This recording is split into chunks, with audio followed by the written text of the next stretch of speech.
तो आप जानते हैं सीए से कि हमें प्रॉपर्टी रेंट करनी चाहिए या परचेज़ करनी चाहिए।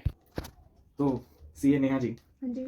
आप हमें गाइड करिए कि हमें प्रॉपर्टी रेंट पे लेनी चाहिए या परचेज़ करनी चाहिए? तो अकॉर्डिंग टू अ 4% रूल हमें जो है प्रॉपर्टी रेंट पे तभी लेनी चाहिए जब हमारा एनुअल रेंटल रिटर्न जो है वो 4% से कम हो। ठीक है। ठीक है, और दूसरा पॉइंट ये भी है इसमें कि अगर हमारा जॉब डिस्क्रिप्शन ऐसा है, जॉब ऐसा है कि बार बार मूवमेंट करनी पड़ेगा यहाँ से वहाँ, तो उसमें हमें बाय करके कोई फायदा नहीं है। तो उस केस में भी हमें रेंट पे लेना ज़्यादा बेनिफिशियल रहेगा। ठीक है।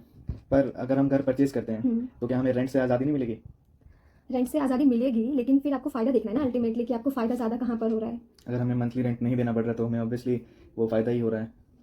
हम अगर किसी चीज़ को एक्वायर करने में वही चीज़ पैसे लगा रहे हैं, तो वो एटलीस्ट वो चीज़ हमारी हो जाएगी, बट हम किसी को रेंट दे रहे हैं, वो तो खर्च हो गया, एक्सपेंडिचर हो गया। तो जो आप पैसे अगर आपके पास हैं घर बाय करने के लिए, उसी पैसे को अगर आप शेयर मार्केट में लगाओगे तो वहाँ से आप कई ज़्यादा रिटर्न कमा सकते हो। बट शेयर मार्केट के रिटर्न्स हमेशा पॉजिटिव या आपकी साइड की तरफ नहीं होंगे। वो नेगेटिव रिटर्न्स भी हो सकते हैं, पॉजिटिव भी हो सकते हैं। Share market is something which is very fluctuating और उसका यील्ड फिक्स नहीं होता। सेम ही हमारे प्रॉपर्टी के लिए भी है। प्रॉपर्टी नहीं, एक बार प्रॉपर्टी एक अगर आपके स्टेगनेट हो पास जाती है है तो तो आप रेंटल इनकम सोर्सेज ढूँढ सकते हैं। आप अदर टाइप ऑफ इन्वेस्टमेंट्स, आपका प्रॉपर्टी एप्रिसिएशन भी होता है। तो ठीक है, आप बताओ फिर मुझे कि हमें प्रॉपर्टी परचेज़ क्यों करनी चाहिए?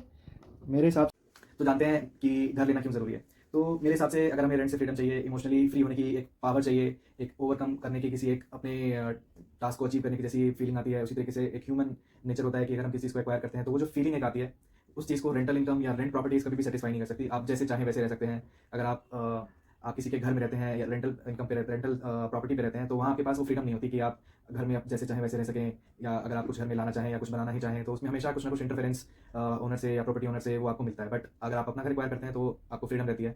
आप